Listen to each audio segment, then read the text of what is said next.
A comunidade Narrações Imersivas está disponível. Acesse o link na descrição, ou então no primeiro comentário fixado, ou até mesmo no QR Code na sua tela. Você pode assinar a nossa comunidade em duas plataformas. Estamos tanto na Aurelo quanto no Spotify, via Patreon. Ao se tornar membro da nossa comunidade, além dos livros já disponíveis no nosso canal, você encontra uma série de livros exclusivos para a nossa comunidade. Todos os livros são em formatos de MP3, sem interrupções ou propagandas, para uma maior e melhor narração imersiva. E para aqueles que já são membros, já estão aproveitando do nosso mais novo projeto, que se trata de Harry Potter totalmente ambientado, sonorizado e com a trilha oficial dos filmes. A versão definitiva para quem busca uma verdadeira imersão na saga. Então não fique de fora. Assine a nossa comunidade e descubra mais uma forma de ouvir narrações imersivas. O canal Narrações Imersivas apresenta Messias de Duna, de Frank Herbert, narrado por Yael Pekarovich e Regis Salvarani. Vê-se a natureza audaciosa das ações de Muad'Dib no fato de que ele sabia desde o início para onde estava indo e, no entanto, nunca se desviou do caminho. Deixou isso claro quando falou: "Digo-lhes que chego agora à minha aprovação quando ficará demonstrado que eu sou o Servo Supremo." E assim, ele entretece todos em um, para que tanto amigos quanto inimigos possam adorá-lo. É por esse motivo, e só por esse motivo, que seus apóstolos rezavam: "Senhor, salve-nos dos outros caminhos que Muad'Dib cobriu com as águas de sua vida." Só é possível imaginar esses outros caminhos com a mais profunda aversão. Excerto do Yam Eldan, Livro do Julgamento. Quem trazia a mensagem era uma moça. Sheni conhecia-lhe o rosto, o nome e a família, e foi por isso que ela passou pela segurança imperial. Sheni não fazia mais do que identificá-la para um oficial da segurança de nome Benardi, que depois arranjou a reunião com Muad'Dib. Benardi agiu por instinto e motivado pela certeza de que o pai da moça fizera a parte dos comandos suicidas do imperador, os temidos Fedaykin, nos tempos anteriores ao Jihad. Não fosse isso, ele teria ignorado a alegação da moça de que sua mensagem destinava-se somente aos ouvidos de Muad'Dib. Naturalmente, ela foi examinada e revistada antes da reunião no gabinete particular de Poe. Ainda assim, Benardi a acompanhou, com uma das mãos sobre a faca e a outra no braço da moça. Era quase meio-dia quando a fizeram entrar na sala, um recinto estranho que misturava o estilo Fremen do deserto com o ar aristocrático das famílias. Ornamentos típicos dos Eareg forravam 3 paredes. Tapeçarias delicadas, adornadas com figuras saídas da mitologia Fremen.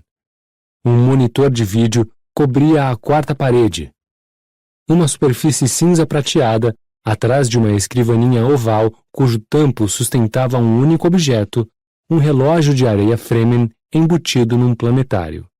O planetário, um mecanismo suspensor de Ix, trazia as 2 luas de Arrakis no clássico trígono do verme, alinhado com o Sol. Poe, de pé ao lado da escrivaninha, olhou para Benardi. O oficial da segurança era um daqueles que começaram na Guarda Civil Fremen, e ele conquistara sua posição usando a cabeça e provando sua lealdade, apesar dos ancestrais contrabandistas, como seu nome atestava. Era uma figura compacta, quase gordo. Mechas de cabelos pretos caíam-lhe sobre a pele escura e aparentemente hidratada de sua testa, feito a crista de uma ave exótica. Seus olhos eram azuis, e fixavam-se naquele olhar capaz de presenciar a felicidade ou a atrocidade sem mudar de expressão. Tanto Sheni quanto Stilgar confiavam nele. Poe sabia que, se o mandasse esganar a moça imediatamente, Benardi o faria. Sire, aqui está a moça com a mensagem, falou Banerjee. Milady Shani disse que mandou avisá-lo. Sim, concordou Poe, com um breve aceno da cabeça. Estranhamente, a moça não olhou para ele. Sua atenção continuava no planetário. Ela tinha pele escura, altura mediana, as formas ocultas sob um manto de tecido cor de vinho suntuoso e corte simples, algo que indicava gente de posses. Os cabelos negro-azulados vinham presos numa faixa estreita de material semelhante ao do traje. O manto escondia-lhe as mãos. Poe desconfiava de que as mãos estivessem firmemente entrelaçadas. Seria condizente com a personagem. Tudo nela seria condizente com a personagem, até mesmo o manto, um último resquício de elegância guardado para um momento como aquele. Poe fez sinal para que Banerjee se colocasse de lado.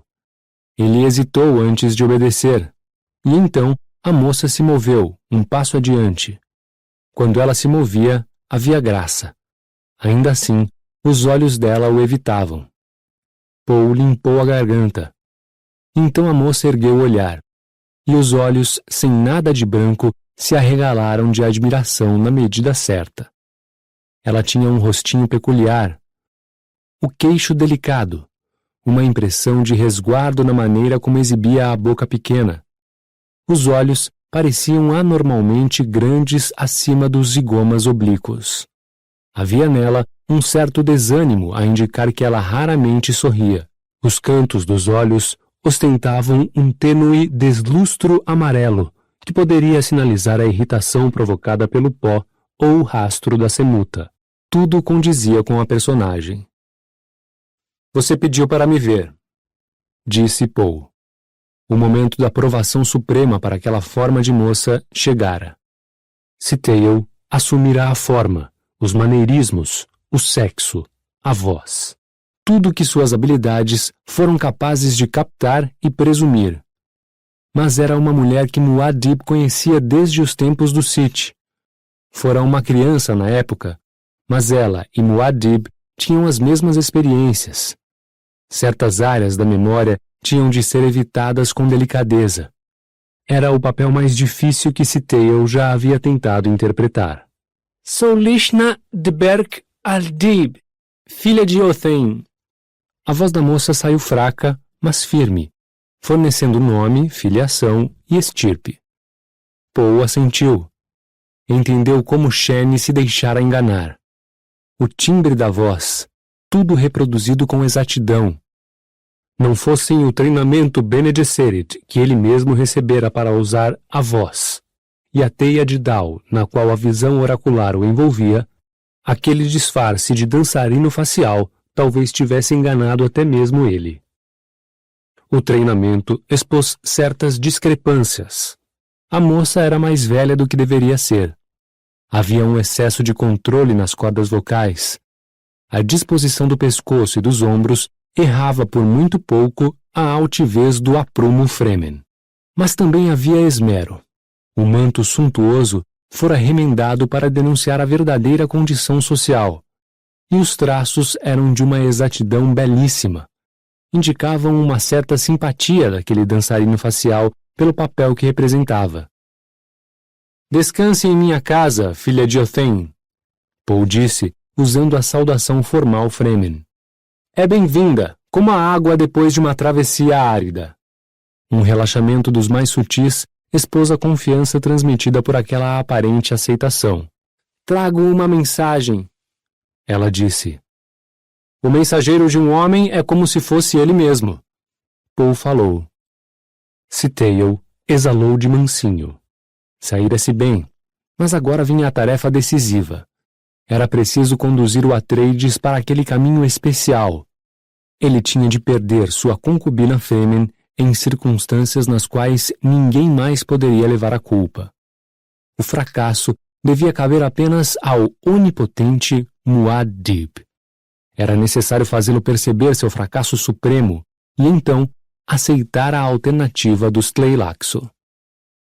Sou a fumaça que banha o sono à noite. Citeio disse, empregando o código dos Fedaykin. Trago más notícias. Paul lutou para manter a calma. Sentia-se nu, a alma abandonada num tempo de cegueira que se escondia de todas as visões. Oráculos poderosos ocultavam aquele dançarino facial. Paul conhecia apenas os contornos daqueles momentos. Sabia apenas o que não podia fazer. Não podia matar aquele dançarino facial. Isso precipitaria o futuro que era preciso evitar a todo custo. De alguma maneira, era preciso encontrar um jeito de alcançar o coração das trevas e mudar aquele padrão aterrador. Entregue-me sua mensagem. Banerjee posicionou-se de tal maneira a observar o rosto da moça. Ela pareceu reparar nele pela primeira vez, e o olhar dela se dirigiu para o cabo da faca sob a mão do oficial da segurança. Os inocentes não acreditam na maldade, ela comentou, olhando diretamente para Banerjee. Ah, muito bom, Paul pensou. Era o que a verdadeira Lishna teria dito. Ele sentiu uma dor aguda e momentânea pela verdadeira filha de Othen, morta, um cadáver na areia. Mas não havia tempo para aquelas emoções. Ele franziu o senho. Banerjee manteve sua atenção na moça. Mandaram-me entregar a mensagem em segredo, ela disse. Por quê? Banerjee quis saber. A voz estridente e inquisitiva. Porque essa é a vontade de meu pai. Ele é meu amigo, Paul disse.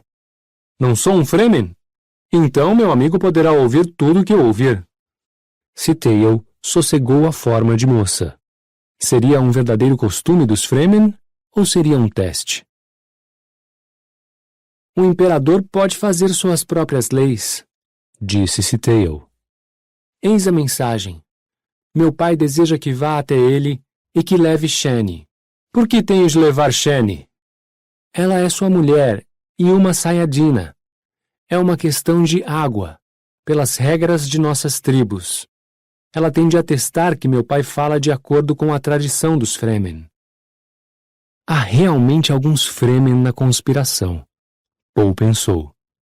Aquele momento, sem dúvida alguma, estava de acordo com coisas que ainda viriam a acontecer. E ele não tinha alternativa, a não ser se entregar àquele curso.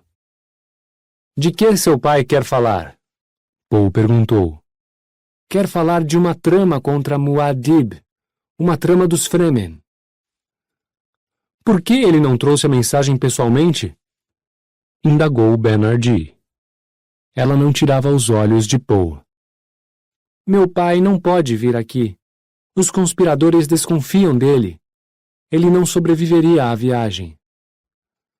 Ele não poderia ter revelado a trama a você? Banerjee perguntou. Por que arriscar a vida da filha nesta missão? Os pormenores estão seguros dentro de um portador de Strans que só Muad'Dib poderá abrir. Ela disse. Disso eu sei.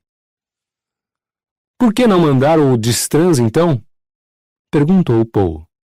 É um Distrans humano. Ela respondeu. Então eu irei, mas irei sozinho. Shani precisa vir junto. Shani espera um filho.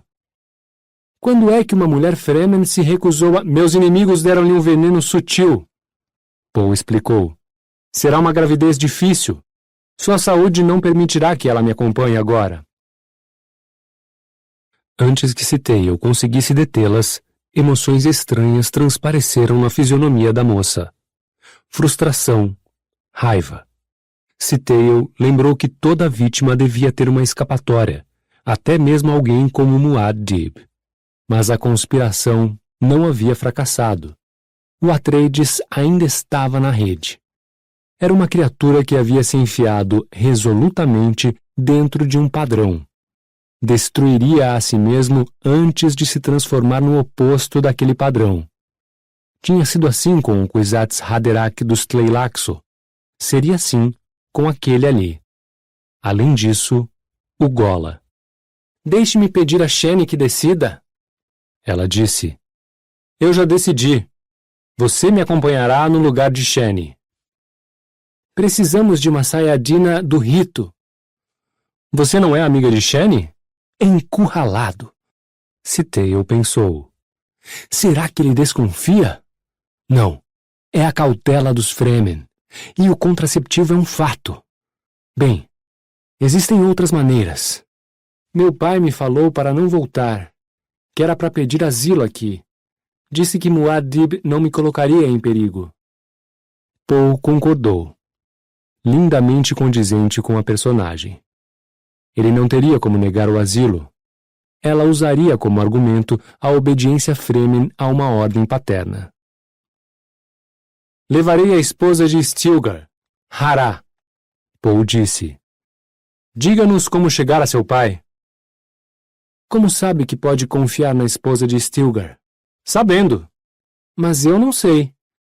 Poe mordiscou os lábios. E então... Sua mãe ainda está viva? Minha mãe de verdade juntou-se a Shai Hulud. Minha segunda mãe ainda está viva e cuida de meu pai. Por quê? Ela é de Sit Tabr? Sim. Lembro-me dela. Ela tomará o lugar de Shani. Poe fez um sinal para Ben-Ardi. Cuide para que os criados levem Lishna, filha de Othin, a aposentos adequados. Ben-Ardi assentiu. Criados. A palavra código que indicava que era preciso colocar aquela mensageira sob vigilância especial. Ele a tomou pelo braço. Ela resistiu. Como irá ter com meu pai? Ela indagou. Você descreverá o caminho para Ben-Ardi. Poe falou. Ele é meu amigo. Não. Meu pai mandou. Não posso. Ben-Ardi? Fez Poe. Ben-Ardi estacou. Poe viu que o homem vasculhava a memória enciclopédica que o ajudara a chegar àquela posição de confiança. Conheço um guia capaz de levá-lo a Othin, disse Ben-Ardi. Então irei sozinho. Sire, se Othin quer assim, Poe disse, mal disfarçando o sarcasmo que o consumia. Sire, é muito perigoso, protestou Ben-Ardi. Até mesmo o imperador tem de aceitar certos riscos. A decisão foi tomada. Faça o que mandei. Relutantemente, Ben-Ardi levou o dançarino facial para fora da sala. Poe virou-se para a tela em branco atrás de sua escrivaninha. Teve a impressão de que esperava a chegada de uma pedra que descia às cegas de um lugar alto. Devia revelar a Ben-Ardi a verdadeira natureza da mensageira? Ele se perguntou. Não. Aquele incidente fora inscrito na tela de sua visão. O menor desvio acarretaria uma violência precipitada. Era preciso encontrar um momento que servisse de fulcro, um lugar onde ele conseguisse se desenredar da visão por vontade própria. Se é que existia esse momento.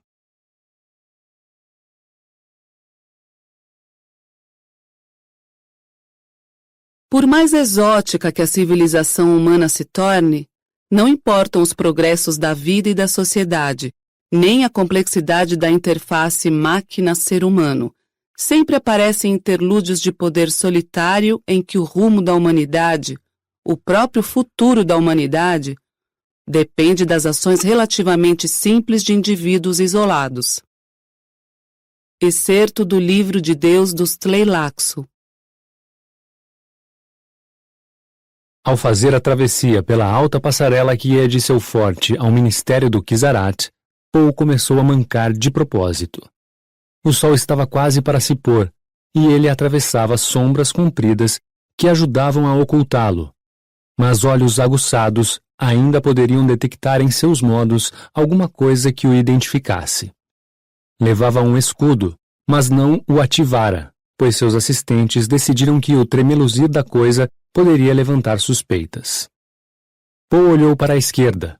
Cordões de nuvens de areia se estendiam sobre o pôr do sol, feito uma persiana. O ar que atravessava os filtros de seu traje estilador era seco como um de Uiereg. Não estava realmente sozinho ali fora, mas a rede de segurança que o cercava nunca fora tão frouxa desde que ele deixara de andar sozinho pelas ruas à noite.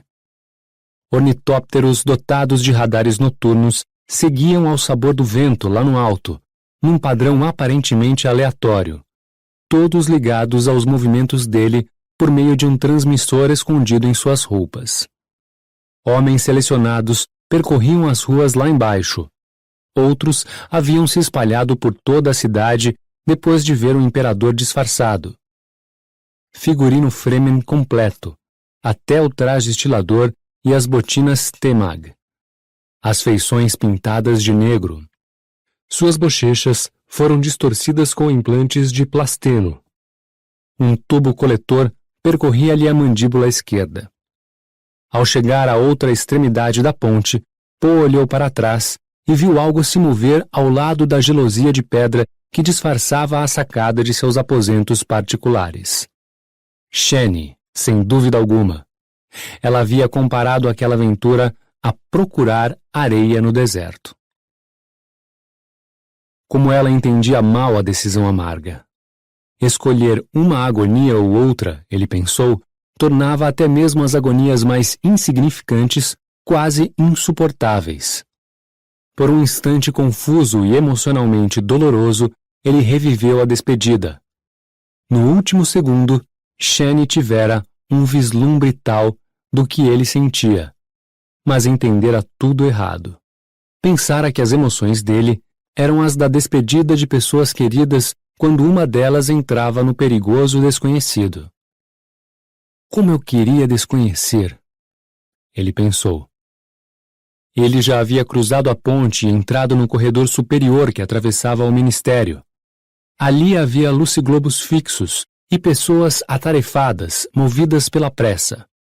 O Kizarat nunca dormia. Chamaram a atenção de Poe as placas acima das portas, como se ele as visse pela primeira vez. Despachantes, destilarias e retortas eólicas, folhetos proféticos, provas de fé, suprimentos religiosos, armamento, propagação da fé. Um letreiro mais honesto teria sido propagação da burocracia, ele pensou. Uma espécie de funcionário público religioso havia surgido em todo o seu universo. Esse homem novo do Kizarat costumava ser um convertido. Raramente desalojava um Fremen de cargos-chave, mas preenchia todos os interstícios. Usava o melange mais para mostrar que podia pagar por ele do que em troca dos benefícios geriátricos. Distinguia-se de seus soberanos, o imperador, a guilda, as Bene Gesserit, o Landshad, a família ou o Kizarat. Seus deuses eram a rotina e os registros. Era suprido por mentats e sistemas prodigiosos de arquivamento. Conveniência era a primeira palavra de seu catequismo, apesar de professar da boca para fora sua devoção aos preceitos butlerianos. Afirmava que não se podiam criar máquinas à imagem da mente de um homem, mas cada um de seus atos revelava que ele preferia as máquinas aos homens, os números aos indivíduos, a visão geral e remota ao contato íntimo e pessoal que exigia imaginação e iniciativa. Quando saiu da rampa do outro lado do edifício, Poe escutou os sinos a anunciar o rito vespertino no fano de Alia. Havia uma estranha sensação de permanência naqueles sinos. O templo do outro lado da praça apinhada de gente era novo, os rituais de criação recente, mas havia algo naquele cenário numa pia desértica nos limites de Arrakina. Algo na maneira como a areia carregada pelo vento começara a erodir as pedras e o plasteno. Algo na maneira fortuita como os prédios haviam se elevado em volta do fano. Tudo conspirava para produzir a impressão de que se tratava de um lugar antigo, cheio de tradições e mistérios. Ele já estava bem no meio da turba. Não havia mais volta. O único guia que sua força de segurança conseguira encontrar havia insistido para que se fizesse a coisa daquela maneira. A segurança não gostara nada da rapidez com que Poe havia concordado. Stilgar gostara menos ainda. e Sheni objetara mais que todos os outros. A multidão a seu redor, mesmo quando as pessoas só o resvalavam, olhava de relance para ele, sem vê-lo, e seguia em frente, dando-lhe uma curiosa liberdade para se movimentar. Ele sabia que era a maneira como foram condicionadas a tratar um Fremen. Ele se portava como um homem das profundezas do deserto. Esses homens se enfureciam facilmente. Quando ele entrou na torrente apressada que seguia na direção da escadaria do templo, o aperto ficou ainda maior. Já não havia mais como as pessoas não se espremerem contra ele. Mas ele se viu alvo de desculpas ritualizadas. Perdoe-me, nobre senhor, não tenho como evitar esta descortesia. Perdão, senhor, nunca vi um aperto pior que este. Humildes desculpas, cidadão abençoado. Um desajeitado me empurrou. Paul passou a ignorar as palavras depois das primeiras. Não havia sentimento nelas, a não ser uma espécie de medo ritualizado. Em vez disso, pegou-se pensando que fora um longo percurso desde seu tempo de menino no castelo Caladan. Onde foi que tomara o caminho que o levara àquela travessia de uma praça apinhada de gente num planeta tão distante de Caladan? Tinha realmente tomado um caminho? Não sabia dizer se em algum momento de sua vida havia agido por uma razão específica. As motivações e as forças opressoras foram complexas, talvez mais complexas que qualquer outro conjunto de estímulos na história humana. Ele tinha ali a sensação inebriante de que poderia ainda evitar o destino que enxergava tão nitidamente ao longo daquele caminho. Mas a multidão o impelia, e ele teve a sensação vertiginosa de que havia se perdido, de que perdera o comando de sua própria vida. A multidão seguiu com ele escadaria acima e entrou no pórtico do templo.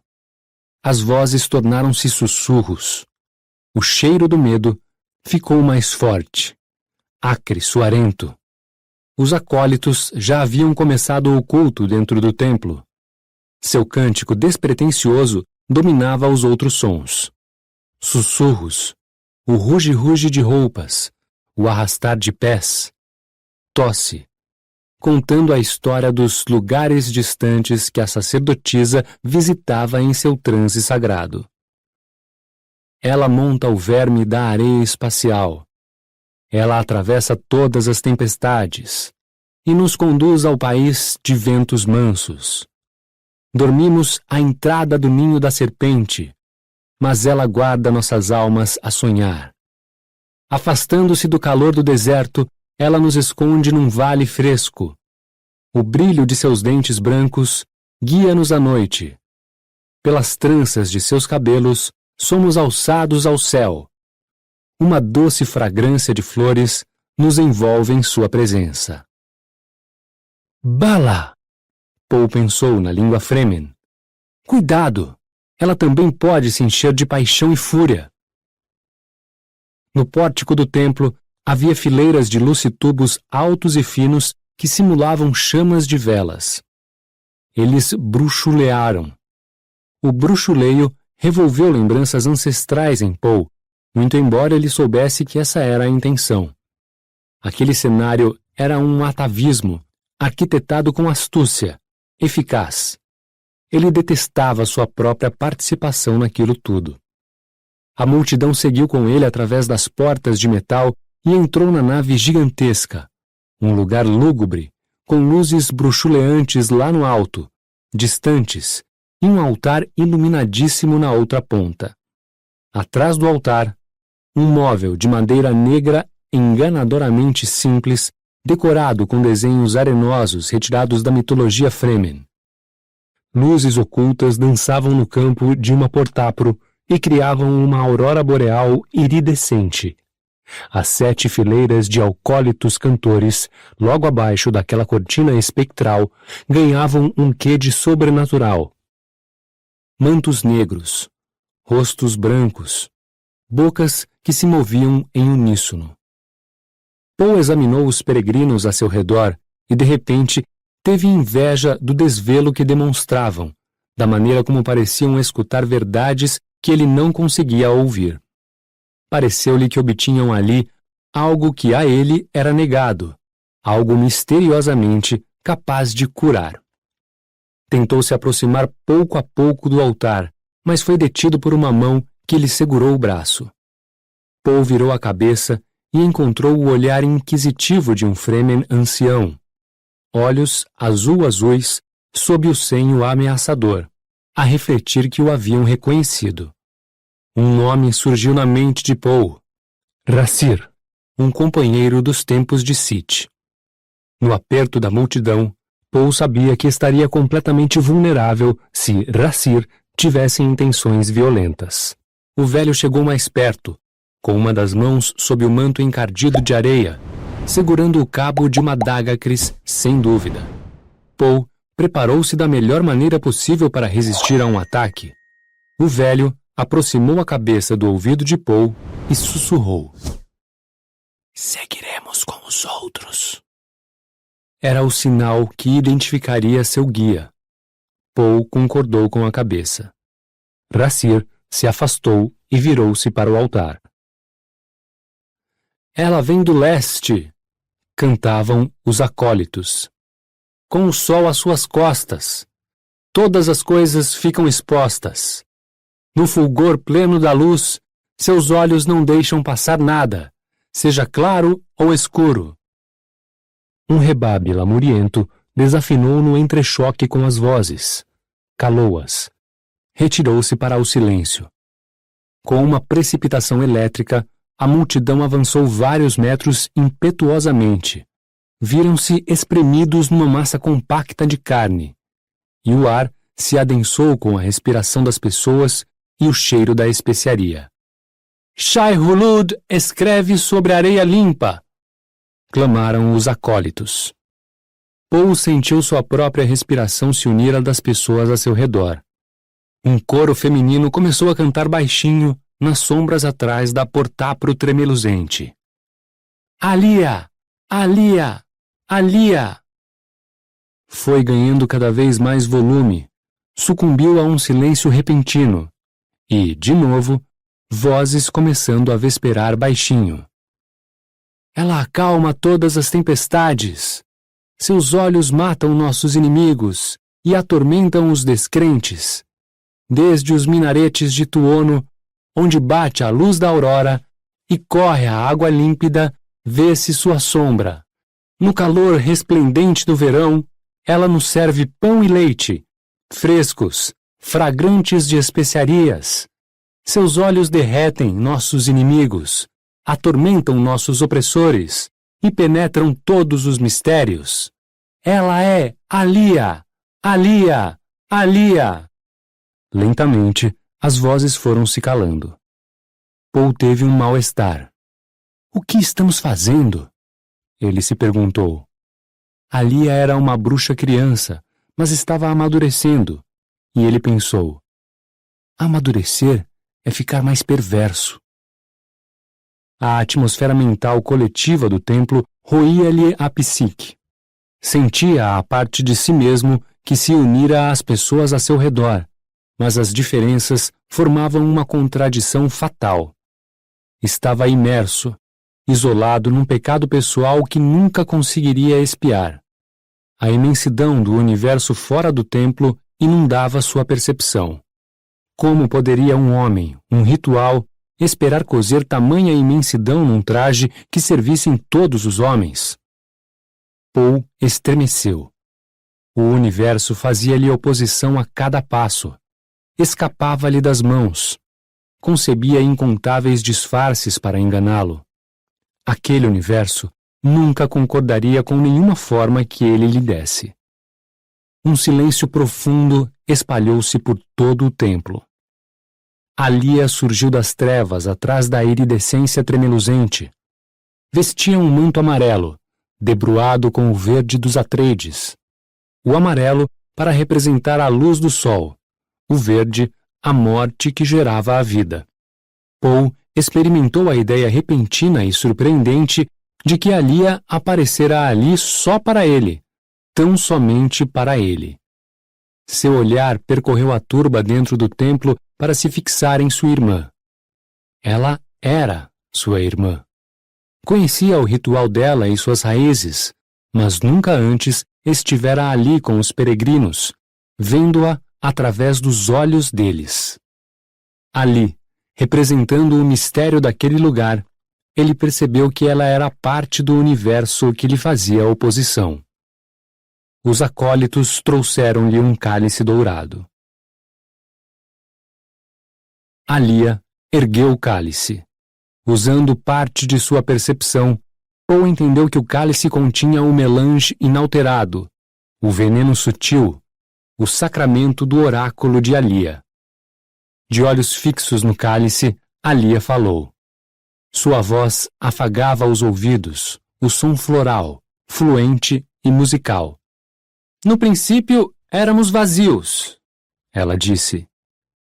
Ignorávamos todas as coisas, cantou o coro.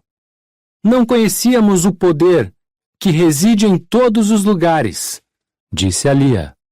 E em todos os tempos, cantou o coro. Eis o poder, Alia disse, erguendo ligeiramente o cálice. Ele nos traz alegria, cantou o coro. E nos traz sofrimento, Poe pensou. Ele desperta a alma, disse Alia. Desfaz todas as dúvidas. O coro cantou. Nos planetas perecemos, Alia disse. No poder sobrevivemos, cantou o coro. Alia levou o cálice aos lábios. Bebeu. Para seu assombro, Poe flagrou-se prendendo o fôlego tanto quanto o peregrino mais humilde daquela turba. Apesar de conhecer tão bem cada fragmento da experiência pela qual Alia passava, ele fora apanhado na teia do tal. Percebeu que relembrava como o veneno incandescente entrava no corpo e o percorria. A memória desvelou a cessação do tempo, quando a percepção tornava-se um cisco e alterava o veneno. Voltou a provar como era despertar em meio à ausência de tempo, onde todas as coisas eram possíveis. Ele conhecia a experiência pela qual Alia passava no momento, mas agora via que não a conhecia. O mistério cegava os olhos. Alia estremeceu, caiu de joelhos. Poe exalou, acompanhando os peregrinos extasiados. Assentiu com a cabeça. Parte do véu que o cobria começou a se erguer. Absorto na bem-aventurança de uma visão, ele havia esquecido que cada visão pertencia àqueles que ainda estavam a caminho, ainda por devir. Na visão, atravessava-se a escuridão, sem que se pudesse distinguir a realidade do acidente insubstancial. Ansiava-se por absolutos que nunca poderiam existir. Nessa ânsia, perdia-se o presente. Alia oscilava no êxtase da alteração da especiaria. Pareceu a Poe que uma presença transcendental lhe falava, dizendo: Veja, bem ali. Está vendo o que você ignorava? Naquele instante, pensou em enxergar com outros olhos, ver uma série de imagens e um ritmo naquele lugar que nenhum artista ou poeta conseguiria reproduzir. Era vital e lindo, uma luz fulgurante que expunha toda a ânsia de poder, até mesmo a sua. Alia falou. Sua voz amplificada retumbou por toda a nave. Noite luminosa! Gritou. Um gemido varreu a multidão de peregrinos feito uma onda. Nada se esconde numa noite como esta, disse Alia. Que luz rara é esta escuridão! Não há como fixar nela o olhar. Os sentidos não a registram. Não há palavras que a descrevam. Baixou a voz. Resta o abismo. Prende todas as coisas que ainda não existem. Ah, que violência delicada! Poe sentiu que esperava um sinal particular de sua irmã. Poderia ser qualquer gesto, qualquer palavra, algo relacionado à magia e a processos místicos, uma corrente de dentro para fora que o assentasse feito flecha num arco cósmico. O momento era como o mercúrio a tremular em sua percepção. Haverá tristeza, entoou Alia. Lembrem-se de que todas as coisas não passam de um começo. Estão sempre começando. Mundos aguardam ser conquistados. Algumas pessoas ao alcance da minha voz terão destinos gloriosos. Vocês irão zombar do passado. Esquecerão o que lhes digo agora. Dentro de todas as diferenças, existe a unidade. Paul reprimiu um grito de decepção quando Alia baixou a cabeça. Ela não havia dito o que ele esperava ouvir. Seu corpo pareceu-lhe uma crosta seca, uma casca abandonada por um inseto do deserto. Outras pessoas deviam estar sentindo algo parecido, pensou. Percebeu a inquietação a seu redor. De repente, uma mulher da turba, alguém bem mais adiante ali na nave, à esquerda de Paul, elevou a voz. Um som angustiado e sem palavras. Alia ergueu a cabeça e Paul teve a sensação vertiginosa de que a distância entre eles havia ruído, de que ele olhava diretamente nos olhos vidrados da irmã, a poucos centímetros dela. Quem me chama? Alia perguntou. Eu! Gritou a mulher. Eu, Alia! Oh, Alia, ajude-me! Dizem que meu filho foi morto em Meriton. Ele se foi? Nunca mais voltarei a ver meu filho? Nunca! Você está tentando andar de costas na areia, entoou Alia. Nada se perde. Tudo volta mais tarde. Mas pode ser que você não reconheça a forma alterada que voltará. Alia, não entendo! A mulher se queixou. Você vive cercada pelo ar, mas não o vê. Alia disse com mordacidade na voz. Você é um lagarto? Sua voz tem o sotaque Fremen. Uma Fremen tenta trazer os mortos de volta? De que mais precisamos de nossos mortos, exceto a água? Bem no centro da nave, um homem de capa vermelha e suntuosa ergueu as duas mãos e as mangas caíram, expondo os braços cobertos de branco. Alia! Bradou. Fizeram-me uma proposta comercial. Devo aceitar? Você vem aqui feito um pedinte, disse Alia. Procura a tigela dourada, mas só encontrará um punhal. Pediram-me para matar um homem. Bradou uma voz que vinha da direita, uma voz grave, com a tonalidade do Sith. Devo aceitar? E se aceitar, terei êxito? Início e fim são a mesma coisa. Alia falou, ríspida. Já não lhe disse isso antes? Você não veio aqui fazer essa pergunta. Num que é que não consegue acreditar para ter de vir aqui se queixar? Ela está num humor terrível hoje. Resmungou uma mulher perto de Paul. Você já a tinha visto assim tão irritada? Ela sabe que estou aqui. Paul pensou. Terá visto na visão alguma coisa que a enfureceu? Estaria furiosa comigo? Alia! Chamou um homem bem na frente de Paul. Diga a este bando de frouxos e negociantes quanto tempo seu irmão irá governar. Tem minha permissão para procurar a resposta você mesmo. Alia grunhiu. Você traz o preconceito na boca. Se meu irmão não montasse o verme do caos, você não teria casa nem água. Com um gesto veemente, apertando o manto, Alia girou nos calcanhares, atravessou as fitas bruxuleantes de luz, perdeu-se nas trevas atrás delas. Imediatamente, os acólitos enveredaram pelo cântico de encerramento, mas perderam o ritmo. Obviamente, foram surpreendidos pelo fim inesperado do rito. Um balbuciar incoerente elevou-se da multidão de todos os lados. Paul sentiu a agitação a seu redor, a inquietude, a insatisfação. Foi aquele idiota e sua pergunta estúpida sobre negócios. Uma mulher perto de Paul resmungou. O hipócrita! O que ali a tinha visto? Qual das trilhas que atravessavam o futuro? Alguma coisa acontecera ali naquela noite, estragando o rito do oráculo. Geralmente, a multidão clamava para que Alia respondesse suas perguntas desprezíveis. Sim, procuravam o oráculo feito pedintes. Ele os ouvira fazer aquilo muitas vezes, ao observá-los escondido nas trevas atrás do altar. O que saíra diferente naquela noite? O Fremen idoso puxou a manga de Paul e, com a cabeça, apontou a saída. A multidão já começava a empurrá-los naquela direção. Paul deixou-se acotovelar junto com eles, a mão do guia em sua manga.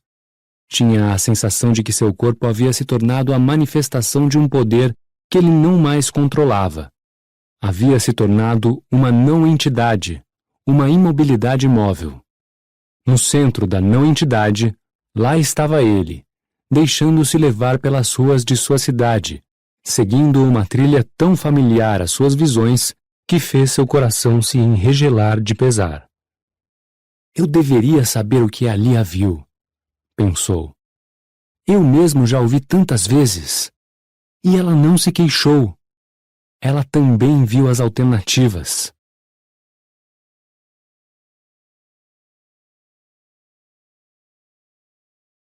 O aumento da produção e o aumento da renda não podem sair de sincronia em meu império. Eis a essência de minha ordem. Não pode haver nenhuma dificuldade na balança comercial das diversas esferas de influência. E a razão para tanto é simplesmente porque assim o ordeno. Quero enfatizar minha autoridade nessa área. Sou o consumidor de energia supremo deste domínio e continuarei a sê-lo, vivo ou morto. Meu governo é a economia. Decreto-lei do imperador Paul Muad'Dib. É aqui que nos despedimos, disse o velho, soltando a manga de Paul. Fica ali à direita, a segunda porta de lá para cá. Vá com Shai Hulud, Muad'Dib, e lembre-se de quando era o Sul. O guia de Paul sumiu na escuridão. Paul sabia que haveria homens da segurança por ali, preparados para apanhar o guia e levar o homem ao interrogatório. Mas Paul flagrou-se torcendo para que o Fremen idoso escapasse. Havia estrelas no céu e a luz distante da primeira lua, que vinha de algum lugar além da muralha escudo. Mas ali não era o deserto aberto, onde um homem podia contar com uma estrela como guia. O velho o trouxera para um dos novos subúrbios, e isso Paul era capaz de perceber. A tal rua estava tomada pela areia que o vento trazia das dunas invasoras. O brilho fraco de um solitário globo suspenso da iluminação pública no fim da rua fornecia luz suficiente para mostrar que se tratava de um beco sem saída. O ar se adensou com o cheiro de um destilador de reaproveitamento. A coisa devia estar mal tampada para deixar escapar seus odores fétidos e liberar no ar noturno uma quantidade de umidade que beirava perigosamente o desperdício. Como sua gente andava descuidada, Paul pensou. Eram os milionários da água. Esqueciam-se daquele tempo em que poderiam matar um homem em Arrakis por causa de uma oitava parte da água de seu corpo. Por que hesito? Paul se perguntou. É a segunda porta de lá para cá. Eu já sabia disso antes que me dissessem, mas é preciso levar a coisa até o fim e com precisão. Portanto, hesito. Uma gritaria irrompeu de repente da casa da esquina à esquerda de Paul. Uma mulher ralhava com alguém. A nova ala da casa deixava entrar pó. Ela se queixava. Por acaso ele achava que a água caía do céu? Se o pó entrava, a umidade saía. Alguns se lembram, Paul pensou. Ele seguiu pela rua e a discussão foi ficando para trás. Água do céu, ele pensou. Alguns Fremen viram aquele prodígio em outros planetas. Ele mesmo o tinha visto. Havia mandado trazê-lo para Arrakis, mas a lembrança parecia algo que tivesse ocorrido a uma outra pessoa. Chuva era chamada. De repente, ele recordou uma tormenta em seu planeta natal, nuvens densas e cinzentas no céu de Caladan, uma aparição elétrica e tempestuosa, o ar carregado de umidade, as grandes gotas d'água tamborilando nas clarabóias. A chuva escorria feito riacho pelos beirais dos telhados. Bueiros levavam a água até um rio que, embarreado e túrgido, passava pelos pomares da família, e ali os galhos estéreis das árvores cintilavam molhados. Paul prendeu o pé num montinho baixo de areia do outro lado da rua.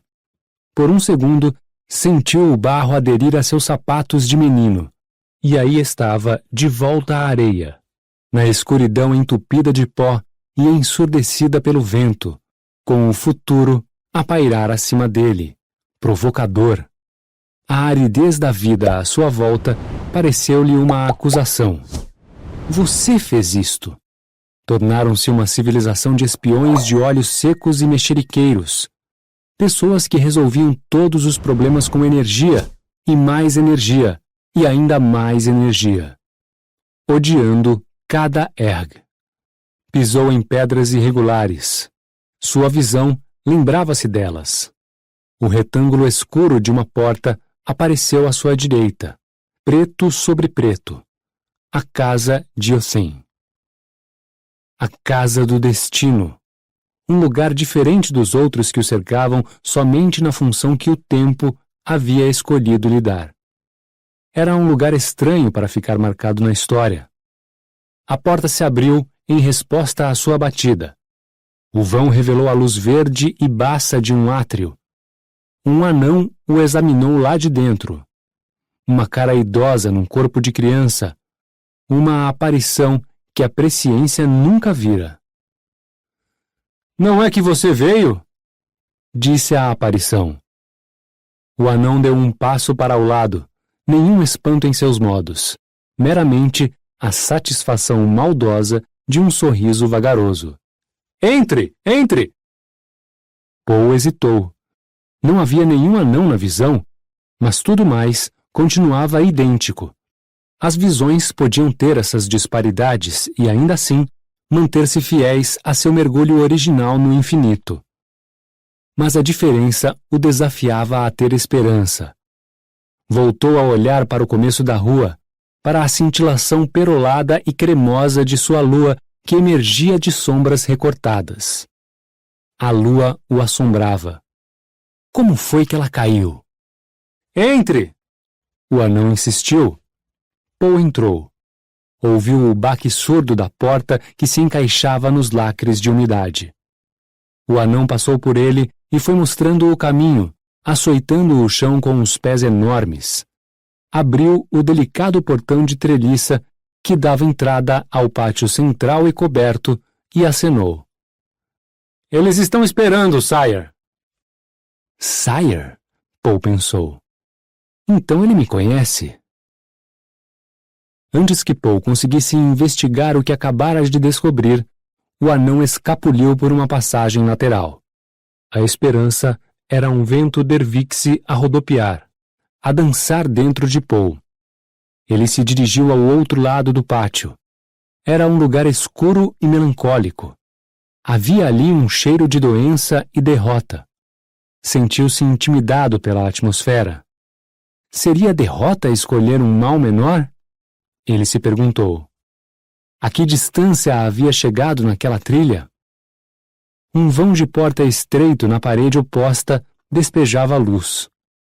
Ele suprimiu os cheiros ruins e a sensação de ser observado. Passou pela porta e entrou numa sala pequena. Era um lugar árido para os padrões Fremen, com tapeçarias típicas dos Eareg, somente em 2 paredes.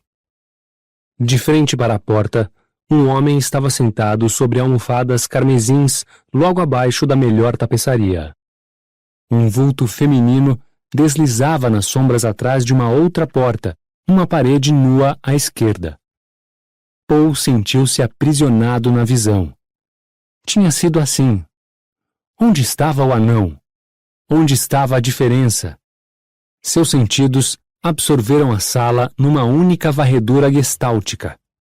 O lugar era mantido com esmero, apesar da pouca mobília. Ganchos e varas pelas paredes nuas indicavam de onde as tapeçarias tinham sido removidas. Os peregrinos pagavam quantias exorbitantes por artefatos Fremen autênticos, lembrou-se Poe. Os peregrinos ricos consideravam tesouros as tapeçarias do deserto, insígnias legítimas de um Hajj. Poe teve a impressão de que as paredes nuas o acusavam com sua ademão recente de gesso. O estado puído das duas tapeçarias remanescentes ampliava a sensação de culpa. Uma prateleira estreita ocupava a parede à sua direita. Sustentava uma fileira de retratos, em sua maioria de Fremen barbados, alguns de traje estilador, com os tubos coletores pendurados, outros de uniforme imperial, fazendo pose diante de cenários exóticos de outros planetas. O mais comum era a paisagem marítima. O Fremen, sobre as almofadas, pigarreou, obrigando Poe a olhar para ele. Era Othen, da maneira exata como a visão o havia mostrado. O pescoço agora é esquelético, uma coisinha delicada feito pássaro, aparentemente fraca demais para sustentar a cabeça grande. A cara era um estrago assimétrico. Redes de cicatrizes zigue-zagueavam pela face esquerda, logo abaixo de um olho cheio d'água e de pálpebra caída, mas do outro lado, a pele lisa e o olhar franco de Fremen, azul sobre azul. O nariz era um ancorete comprido a bisseccionar o rosto. A almofada de Othen ficava no centro de um tapete puído em castanho, grená e fios de ouro. O tecido da almofada exibia as manchas do uso e remendos, mas tudo que era metálico em volta da figura sentada brilhava de lustro. As molduras dos retratos, o rebordo e os suportes da prateleira, o pedestal de uma mesa baixa à direita. Poe dirigiu um cumprimento de cabeça à metade lisa do rosto de Othen e disse: "Boa sorte para você e sua morada." Era a saudação de um velho amigo e companheiro de Sith. "Então voltamos a nos ver, Usul." A voz que pronunciou seu nome tribal saiu com o tremor plangente dos velhos. O olho baço e de pálpebra caída no lado arruinado da cara se mexeu acima da pele curtida e das cicatrizes. Cerdas cinzentas da barba por fazer cobriam aquele lado, e ali cascas escabrosas pendiam da mandíbula. Quando Othen falava, sua boca se retorcia e a abertura deixava em exposição dentes de metal prateados. "Muad'Dib sempre atende ao chamado de um Fedaykin", disse Poe. A mulher nas sombras da porta se mexeu e falou: "É o que Stilgar gosta de alardear." Ela avançou e veio para a luz, uma versão mais velha da Lishna, que o dançarino facial havia copiado. Poe lembrou-se então de que Othen havia se casado com 2 irmãs. Os cabelos dela eram grisalhos, o nariz adunco como de uma bruxa. Calos de tecelã enfileiravam-se em seus indicadores e polegares. Uma mulher Fremen teria exibido aquelas marcas com orgulho na época do Sith, mas vendo que ele reparava em suas mãos, ela as escondeu sob uma dobra do manto azul claro. Poe recordou-lhe o nome naquele instante. Duri. O choque foi lembrar-se dela como criança, e não como ela havia aparecido na visão que ele tivera daqueles momentos. Era o tom choroso na voz da mulher. Poe disse consigo mesmo. Ela também choramingava quando criança. "Está me vendo aqui?" disse Poe. "Eu estaria aqui sem a aprovação de Stilgar?" Virou-se para Othen. "Carrega o seu fardo d'água, Othen. Disponha." Era a conversa franca de Fremen, irmãos de Sith. Othen respondeu com um aceno trêmulo da cabeça, quase um exagero para aquele pescoço fino. Ergueu a mão esquerda, coberta de manchas senis, e apontou o estrago em sua cara. Peguei o mal lacerante em Tar Hale, Usul. Ele ofegou. Logo depois da vitória, quando todos te... Um acesso de tosse cortou-lhe a voz. A tribo logo recolherá a água dele. Duri falou. Ela foi até o fim, escorou-lhe as costas com travesseiros, segurou-lhe o ombro para firmá-lo até a tosse passar. Paul viu que ela não estava realmente muito velha, mas um ar de esperanças perdidas circundava-lhe a boca. A amargura repousava em seus olhos. Mandarei vir os médicos, disse Paul. Duri virou-se, com uma das mãos no quadril.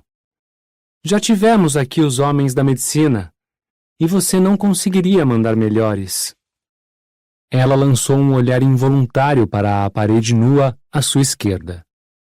E os homens da medicina custaram caro. Paul pensou. Ele se sentia irritadiço, limitado pela visão, mas ciente de que diferenças insignificantes haviam se insinuado ali. Como poderia se aproveitar das diferenças? O tempo ia se desenovelando com alterações sutis, mas o pano de fundo mostrava uma uniformidade opressiva. Com uma certeza aterradora, ele sabia que, se tentasse sair do padrão restritivo bem ali, a coisa ficaria terrivelmente violenta. A força daquela correnteza falsamente mansa do tempo o oprimia. Digam o que querem de mim, ele grunhiu. Othin não poderia precisar de um ombro amigo numa hora como esta? Duri perguntou. Um Fedaykin tem de confiar seu corpo a estranhos? Nós dividimos o Sit Tabr. Paul lembrou a si mesmo. Ela tem o direito de me repreender por minha aparente insensibilidade. O que eu puder fazer, farei, disse Paul. Mais um acesso de tosse abalou Othin. Quando a coisa passou, ele falou, com voz entrecortada. Há traição no ar, Usul. Fremen tramando contra você. Sua boca se mexeu então, sem emitir som. A saliva escapou-lhe pelos lábios. Duri limpou-lhe a boca com uma ponta de seu próprio manto, e Paul viu como o rosto da mulher demonstrava a irritação diante de tamanho desperdício de umidade. Nesse momento, a fúria frustrada ameaçou esmagar Paul. Triste fim o de Othin. Um Fedaykin merecia coisa melhor. Mas não restava escolha, não para um comando suicida, nem para seu imperador. Naquela sala, andava-se no fio da navalha de Ocan. O menor passo em falso multiplicaria o horror, não só para eles mesmos, como também para toda a humanidade, até mesmo para aqueles que queriam destruí-los. Paul obrigou sua mente a se acalmar. Olhou na direção de Duri. A expressão terrível de saudade com que ela olhava para Othin fortaleceu Paul. Que Shane nunca olhe para mim dessa maneira, falou consigo mesmo. Lishna mencionou uma mensagem, disse Paul. Meu anão, chiou Othin. Eu o comprei num planeta qualquer. Esqueci qual. É um destrans humano, um brinquedo que os Tleilaxo jogaram fora. Ele registrou todos os nomes, os traidores. Othin calou-se, trêmulo. Você mencionou Lishna. Duri falou. Quando você apareceu, entendemos que ela o alcançou em segurança. Se está pensando nesse novo fardo que Othin coloca em suas costas, Lishna o resume. Uma troca justa, Usul. Pegue o anão e vá. Paul conteve um calafrio. Fechou os olhos. Lishna! A filha de verdade havia perecido no deserto. Um corpo devastado pela semuta e abandonado à areia e ao vento. Abrindo os olhos, Paul disse. Poderiam ter me procurado a qualquer momento para... Othin se afastou para que o contassem entre aqueles que odeiam você, Usul. Explicou Duri. A casa ao sul desta, no fim da rua, é o ponto de encontro de seus inimigos. Foi por isso que ficamos com este casebre. Então, mande chamar o anão e nós todos iremos embora. Paul falou. Não escutou direito, disse Duri.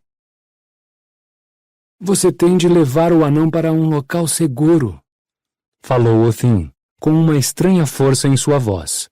Ele porta o único registro dos traidores. Ninguém desconfia de que ele tem esse talento. Acham que fiquei com ele por diversão. Não podemos partir, Duri falou. Só você e o anão. Todo mundo sabe como somos pobres. Dissemos que íamos vender o anão. Pensarão que você é o comprador. É sua única chance. Paul consultou sua lembrança da visão. Nela, ele saíra dali com os nomes dos traidores, sem saber como os transportava. O anão, obviamente, agia sob a proteção de um outro oráculo. Ocorreu a Paul, então, que todas as criaturas deviam levar consigo algum tipo de destino reprimido por propósitos de força variável, pela fixação do treinamento e da disposição. A partir do momento em que o Jihad o escolhera, ele tinha se sentido encurralado pelas forças de uma multidão. Os propósitos fixos da turba reivindicavam e controlavam seu curso. Qualquer ilusão de livre-arbítrio que ele nutrisse no momento era só o prisioneiro sacudindo as barras da cela. Sua maldição era enxergar a cela. Ele a enxergava. Passou então a escutar o vazio daquela casa. Só os quatro ali dentro. Duri, Othin, o anão e ele mesmo. Inalou o medo e a tensão de seus companheiros. Pressentiu os observadores. Sua própria força pairando nos tópteros lá no alto, e os outros na casa ao lado. Eu me enganei em ter esperança, Paul pensou, mas cogitar a esperança trouxe-lhe uma sensação deturpada de esperança, e ele teve a impressão de que ainda poderia aproveitar a oportunidade. Mande vir o anão, ele disse. Bijaz! Duri gritou. Chamou! O anão entrou na sala, vindo do pátio, com uma expressão alerta e preocupada no rosto. Você tem um novo mestre, Bijaz! Disse Duri, olhando para Paul em seguida. Pode chamá-lo de Usul. Usul, a base da coluna, seu ponto mais baixo, traduziu Bijaz. Como pode Usul ser o que há de mais baixo se eu sou a coisa viva mais baixa que existe? Ele sempre fala assim. Desculpou-se Othin. Eu não falo. Opero uma máquina chamada linguagem. Ela range e geme, mas é minha. Um brinquedo Tleilaxo bem instruído e alerta. Paul pensou. Os Bene Tleilax nunca jogaram fora algo tão valioso. Virou-se, estudou o anão. Olhos redondos de melange devolveram-lhe o olhar. Que outros talentos você tem, Bijaz? Paul perguntou. Sei quando devemos partir. É um talento que poucos homens têm. O fim tem hora certa, e eis aí um bom começo. Vamos começar a partir, Usul. Paul examinou sua lembrança visionária. Nenhum anão, mas as palavras do homenzinho eram adequadas. À porta você me chamou de Sire. Conhece-me então? É tão sério, Sire, disse Bijaz, sorrindo. É muito mais que o baixo Usul. É o imperador Atreides Paul Muad'Dib e meu dedo. Ele ergueu o indicador da mão direita. Bijaz! Duri gritou. Está abusando da sorte. Estou abusando do meu dedo. Bijaz protestou em sua voz aguda. Apontou o Sul. Estou apontando para o Sul. Meu dedo não é o próprio Sul? Ou é um reflexo de algo mais baixo? Aproximou o dedo dos olhos. Examinou-o com um sorriso escarninho, primeiro de um lado, depois do outro. Ah, é só um dedo, no fim das contas. Ele costuma matraquear dessa maneira, Duri disse, com preocupação na voz. Creio que foi por isso que os Tleilax o jogaram fora. Não preciso de patronagem, Bijaz falou. Mas tem um novo patrão. Como são estranhas as manobras do dedo! Ele examinou Duri e Othin com os olhos estranhamente brilhantes. A cola que nos unia era fraca, Othin. Algumas lágrimas e adeus. Os pés grandes do anão rasparam o piso quando ele deu uma volta completa sobre os calcanhares e deteve-se de frente para Paul. Ah, patrão! Dei a volta mais longa para encontrá-lo. Paul assentiu. Será bondoso, Usul? Bijaz perguntou. Sou uma pessoa, sabe? As pessoas têm muitas formas e tamanhos. Esta é só uma delas. A musculatura é fraca, mas a boca é forte. Não custa nada me alimentar, mas sai caro me preencher. Esvazie-me como quiser. Ainda haverá mais dentro de mim do que os homens colocaram ali. Não temos tempo para suas charadas idiotas. Duri resmungou. Já deviam ter partido.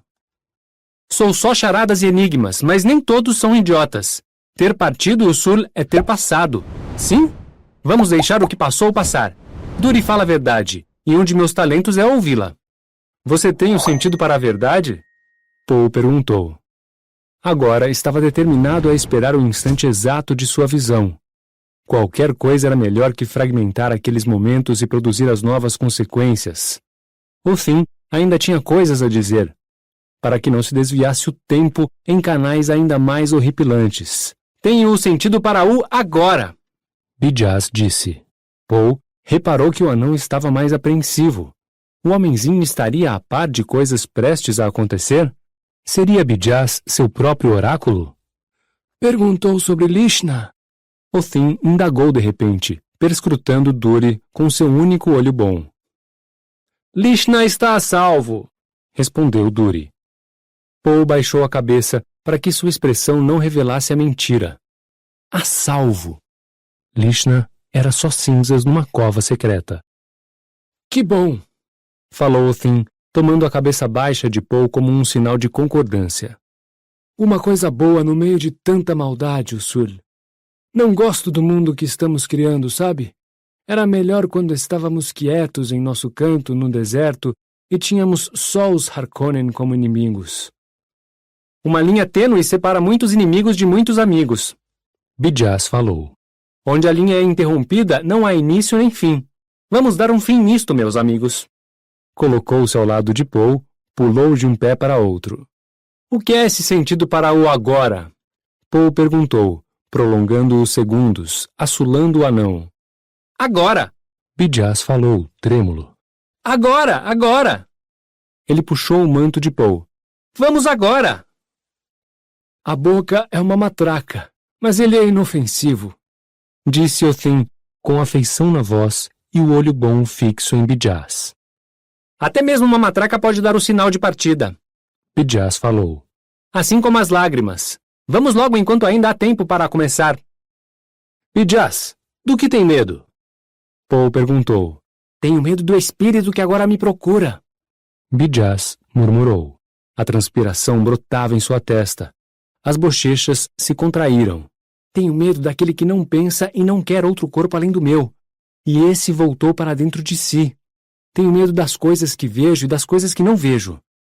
Este anão tem realmente o poder da presciência, pensou Paul.